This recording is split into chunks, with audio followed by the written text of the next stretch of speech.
Welcome everyone to Diabetes Canada's 2019 Type 2 webinar series. My name is Janeni Jude, and I will be your host today. We are delighted that you are able to join us today for the webinar entitled Managing High and Low Blood Sugars. To start off, I would like to draw your attention to the survey below the video. In order to best serve your needs, we kindly ask that you provide us with your input by completing this short survey towards the end of the presentation. We thank you in advance for your input. So today's presentation will be about 20 minutes in length. We would like to take a moment to thank our sponsor. This webinar is presented by Eli Lilly. Now I would like to welcome our speaker, Barbara MacDonald, and thank her for joining us today. Before turning it over to Barbara, I'd like to give you a brief introduction. Barbara MacDonald is a registered nurse and certified diabetes educator with extensive experience with people with diabetes to influence their outcomes. She holds a Bachelor of Science in Nursing from the University of British Columbia and a Master of Science in Diabetes Education and Management from the Teachers College in Columbia University. Barbara is also a chapter author for the 2019 Clinical Practice Guidelines. Barbara believes in the possibility of people with diabetes living long, healthy lives through empowerment, self-advocacy, and evidence-informed approaches. Barbara is passionate about broadly influencing the environment and people within it to make these hopes a reality for all people with diabetes. So without further ado, I present to you Barbara MacDonald. Thank you for your kind introduction, Jen. It's a great pleasure to be asked to provide some insights about managing high and low blood sugar for people with type 2 diabetes. First, I would like to acknowledge that I am presenting today from Regina, which is located in the traditional lands referred to as Treaty 4 territory, the original lands of the Cree, Ojibwe, Saulteaux, Dakota, Lakota, and on the homeland of the Métis Nation. This acknowledgement is important to me because of much of the work that I do is with Indigenous peoples in various communities across the country, where type 2 diabetes presents a challenge to keep blood flowing now and several generations from now. I have learned so much from our First Nations peoples about diabetes, and we share hope about the possibilities for the future as we sit alongside each other and roll up our sleeves together to learn about managing high and low blood sugar in type 2 diabetes. So it's much to their credit that I share some insights today. I'd like to also acknowledge Diabetes Canada in the invitation and also in the great work that has been done continuously over a long period of time. And also that this is based on evidence, this presentation, and comes from our clinical practice guidelines, which guide our practice in Canada. And this is a short 20-minute presentation, so is meant not to be comprehensive, but is to inspire you to go seek the information to tailor your responses and understanding about type 2 diabetes, and to work with your team to make sure you have the best things possible for you. So you'll see on the second screen that the full guidelines are available for you to look at with all the chapters, and in each of the chapters there is a special section, one particular section that is written for people with diabetes. So that's important to go have a look and to share in the discussions with your health professional who are on your team to help you assist in understanding what's possible for you. So we have some objectives for this short 20-minute webinar, and that is to discuss really what it means to manage high and low blood sugar, which is essentially the essence of self-management. So what is this all about? This is about self-management and empowerment. So you are at the center of the model. You are the expert, and as my dietitian colleague and I like to say, we like to put you in the driver's seat of diabetes self-management. With that there's balance, and we're always striving for the quality of life combined with happy blood vessels. We try to share the knowledge around what's happening in our bodies as they were designed. So we use Mother Nature terminology, so mimicking Mother Nature as closely as possible and finding that balance between your quality of life and all the parameters around happy blood vessels. Keeping in mind that Mother Nature is very, very precise, and that's what we're trying to do. We want to understand that there's knowledge to action. So understanding what affects blood sugar, how to check it, and most importantly, knowing what to do, and that knowledge informs action. And also to advocate. How do you talk to your team to individualize your plan of care, keeping in mind that new science and evidence is emerging every day. And what you learned when you were first diagnosed with diabetes may not be what's currently recommended, or at least not at the top of the game, so to speak. So we want to make sure that you're aware of all the very innovative devices, medications, insulins, and tools to support you in your living with type 2 diabetes, because they're great options and you absolutely deserve the best. So our pathway today is going to be talking about Mother Nature physiology, understanding that what's going on in our bodies in a brief kind of way relating to high and low blood sugar, what's happening in type 2 diabetes that interrupts that Mother Nature approach, and also what are the medications and monitoring things to consider, again, just touching upon them lightly, and then emphasizing individualized targets, and then we'll get into a little bit of the meat of highs and lows. So let's get started. What makes blood sugar go up or down? So in our sessions, we have people on a flip chart discuss what are the things that make blood sugar go up and down, and there are numerous things that impact blood sugar. We had the opportunity to hear a guest speaker from the United States at our professional conference in October, and Adam Brown, and he spoke about, I think it was 42 or 43 reasons blood sugars go up or down. He has a website or a blog named Diatribe, so you may want to have a look at that to see what resources are available. But it was quite a invigorating discussion around diabetes management from the perspective of a person with diabetes. So in quite simple terms, there are the two primary things topping the charts in terms of what makes blood sugar go up or down is glucose and insulin. So essentially, glucose or sugar is what fuels our bodies. So whether it's from the food that is broken down into sugar and goes into our cells to be burned for energy, or whether it's sugar coming from our bodies in the absence of food, say, for example, from the liver, which surprisingly, for some people, is a source of sugar to keep our bodies going in the absence of food.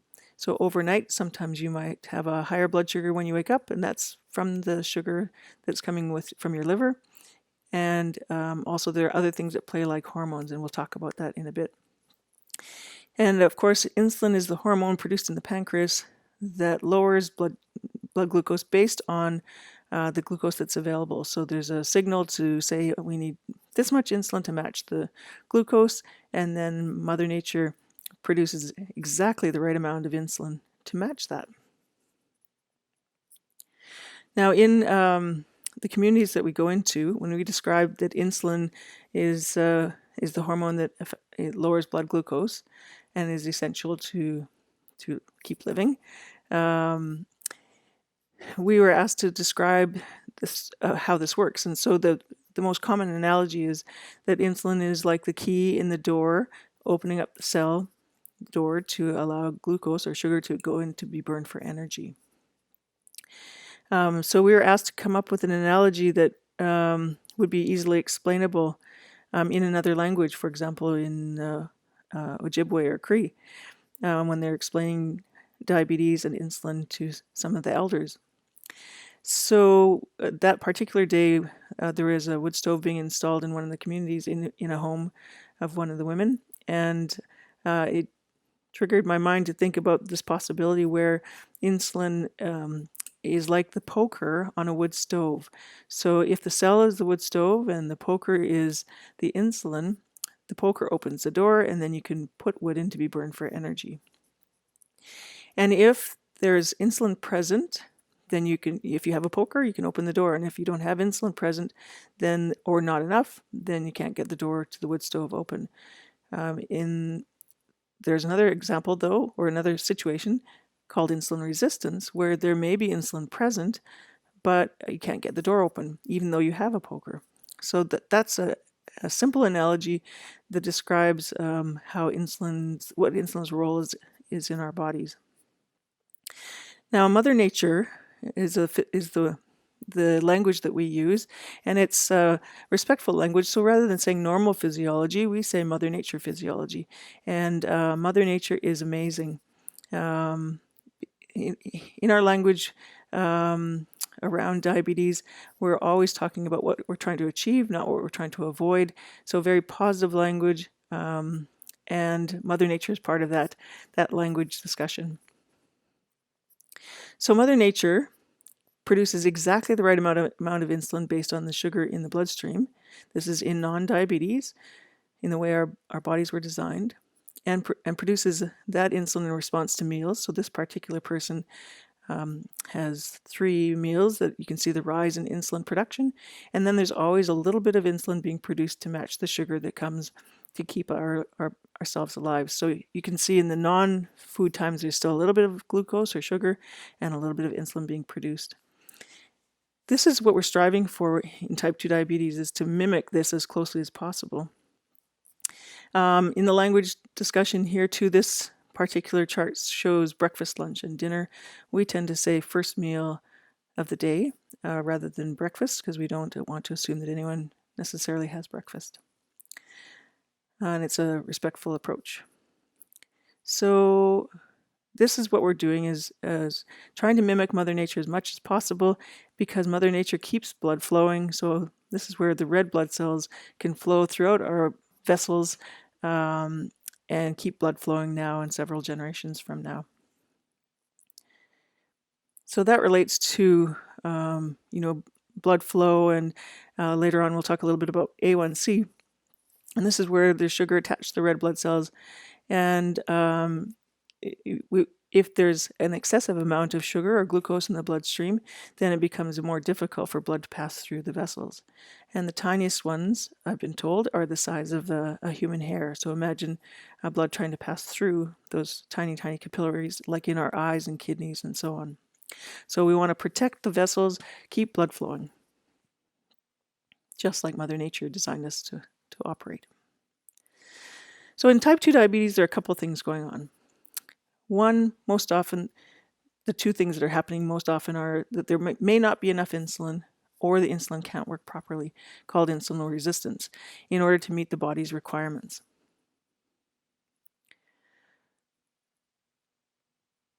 So here's one of the coolest things I can think of with respect to Mother Nature and the response to insulin resistance. So I'll just back that up for a minute. When we think about insulin resistance in the second point, that's where the insulin can't work properly. So what causes insulin resistance? Well, our knowledge is a little bit more challenged around understanding it fully, I would say. But we do know that as we age, there's more insulin resistance. As we carry more body weight, there's insulin resistance. And we also know that hormones will cause insulin resistance. So hormones like stress hormones or stress and illness, you'll have higher blood sugars based on that insulin resistance and a greater demand for insulin in our bodies.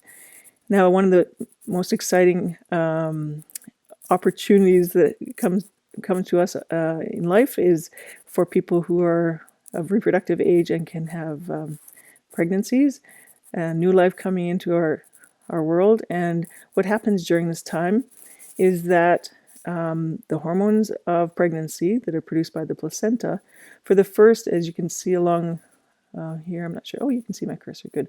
So as you go through the first few weeks of pregnancy, right up to about 24 to 28 weeks, there are very few hormones produced by the placenta, and then it takes off. And by the end of pregnancy, or near the end of pregnancy, our bodies need to produce 2 to 3 times the amount of insulin compared to before we were pregnant. and then the baby is born, the placenta is born, and the hormone levels drop off, and so does the demand for insulin. So this is what happens in every pregnant person, and so the body then doubles or triples its insulin supply to meet the needs and keep the blood sugars in the safe range. And then in a smaller percent of the population where there's not enough of a response to produce that much insulin, that's when gestational diabetes occurs. So that's just a touch upon an example, a really great example of how hormones cause insulin resistance, and that Mother Nature responds by doubling or tripling insulin supply when no diabetes is present. So that's a really, really great example of hormones and insulin resistance. What we're trying to do then is mimic the pancreas as closely as possible. Well, so we use the cry of 4 to 8 feeling great, and that's millimoles per liter. Now the guidelines will say that's a pre-meal level that we'd be aiming for, and that post-meal we're looking for up to 10 millimoles so after eating, because blood sugar will rise with food. And we also are looking at A1C, which is a measure that you need to think about. And we're trying to find a balance between our A1C, which in our clinical practice guidelines, we're aiming for 6.5 to 7%. That needs to be individualized. And we're learning a lot more about an ambulatory glucose profile. And that's where we're looking at what is your total time in range for blood sugar? How closely are we mimicking the pancreas and Mother Nature? So what that looks like in the roughest way possible on a sticky note. If I were to draw it, it would be on a sticky note or on a flip chart. And I'd say, okay, here's how it works, is that on the bottom, you'll see the time of day. So this is 4 in the morning to midnight. So this goes through the whole 24-hour period. And then 4 to 8 are the millimoles per liter. So hours and then millimoles per liter for blood sugar. And essentially, we're looking at that range. And then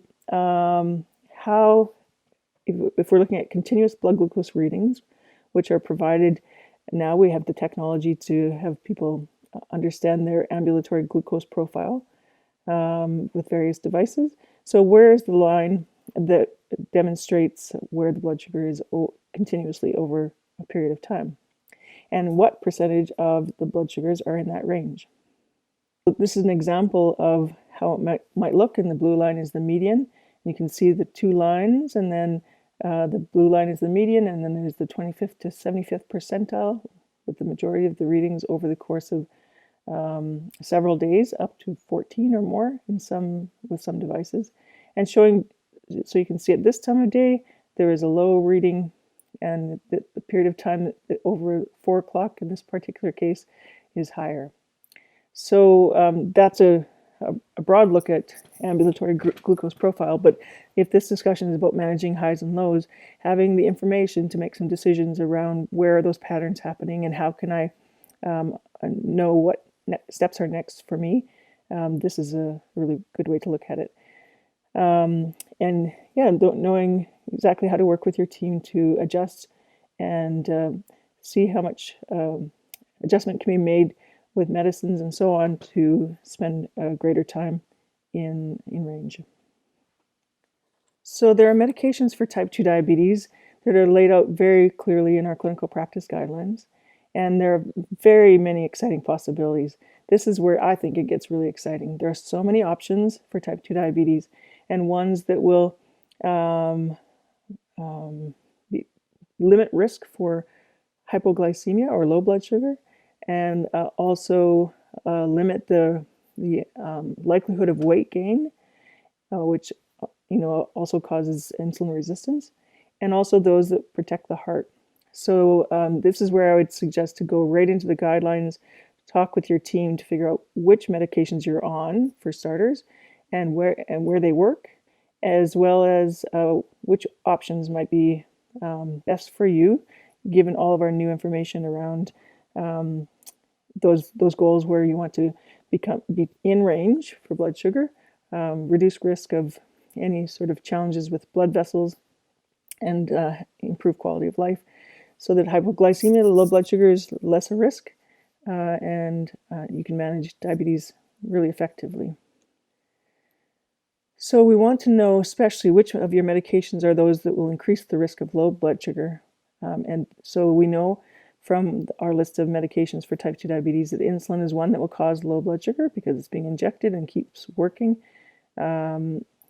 despite what's on board. So there's no regulation of that insulin once it's injected. And also there are medications that stimulate the pancreas to produce insulin.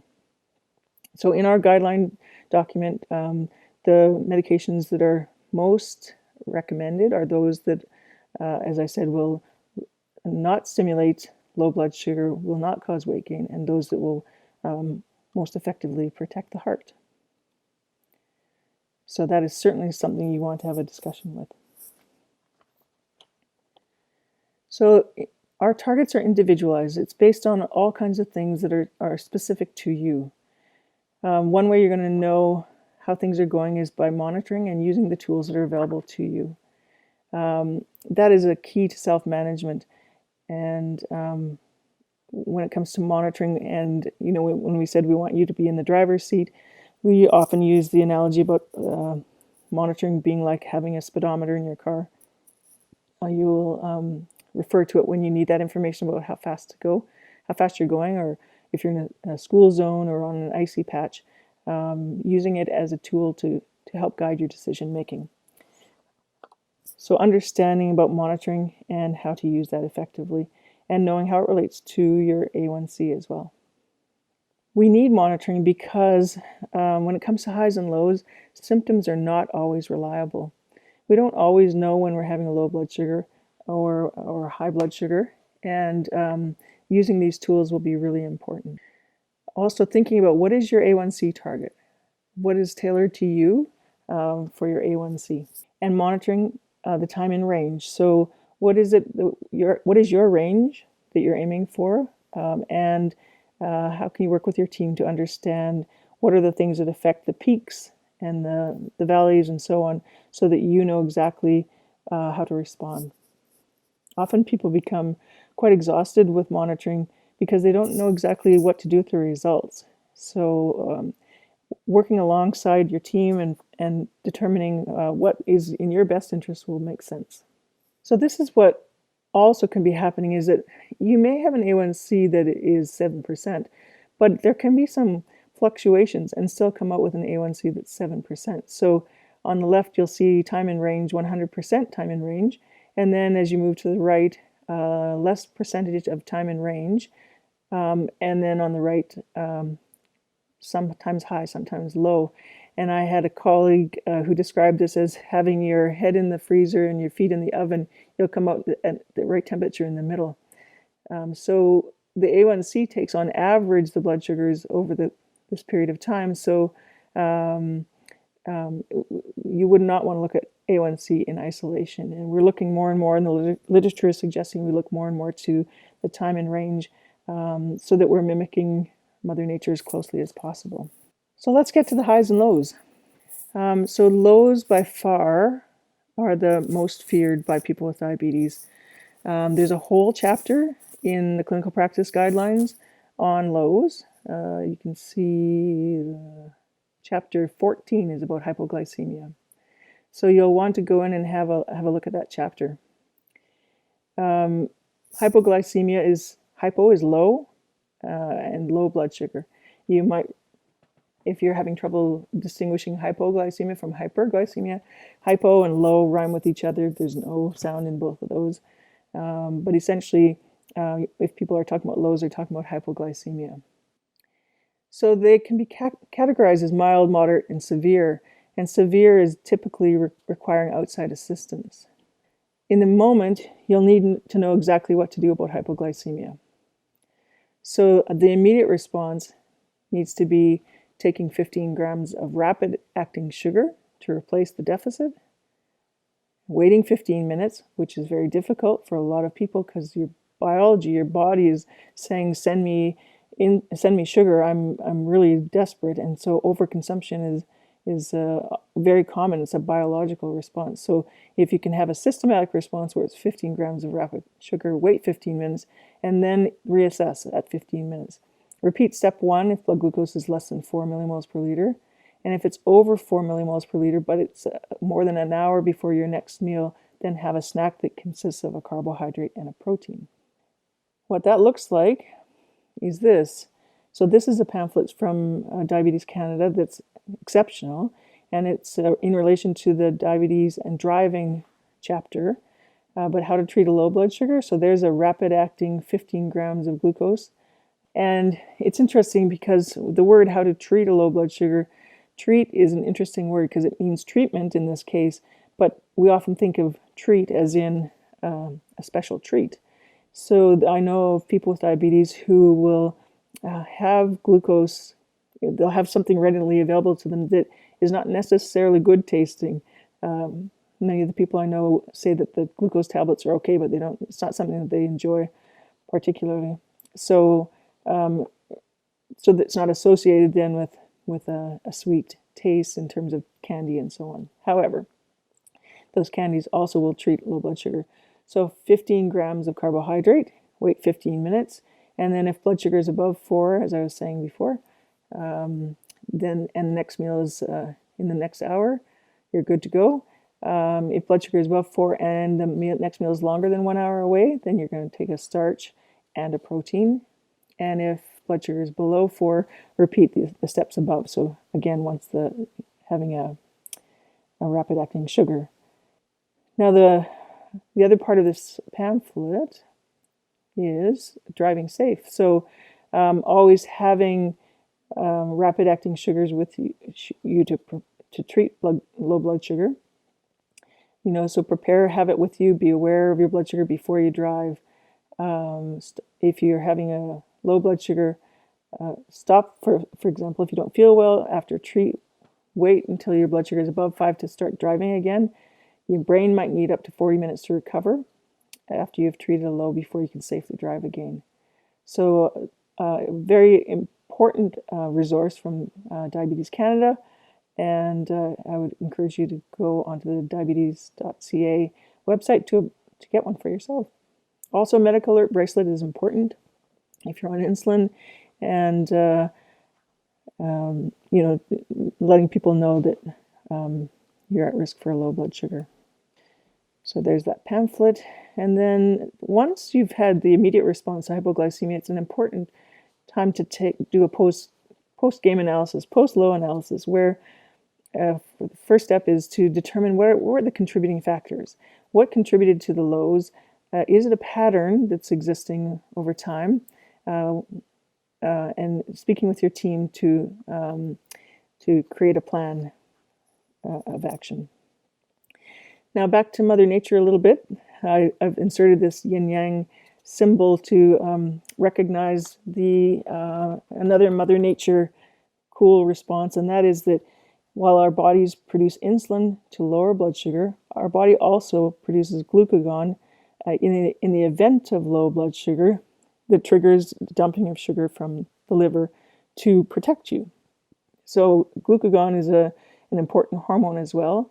And also glucagon can be used in low blood sugar emergencies and can be injected IM. And more recently on the market is also a nasal glucagon treatment that would be worth looking into. Time in range. Generally speaking, we suggest that you sort out the lows and then bring the top end into range. And that's also suggested in the clinical practice guidelines as well. So the clinical practice guidelines say that you're aiming for a target of A1C of 7%. And if it cannot be achieved with a fasting target of 4 to 7 millimoles and a postprandial of 5 to 10 millimoles, then further lowering of the fasting to 4 to 5.5 millimoles and for postprandial 5 to 8 millimoles may be considered, but that must be balanced against the risk of hypoglycemia. So we need to consider what's happening in your system. Having those discussions with your healthcare provider is going to be essential.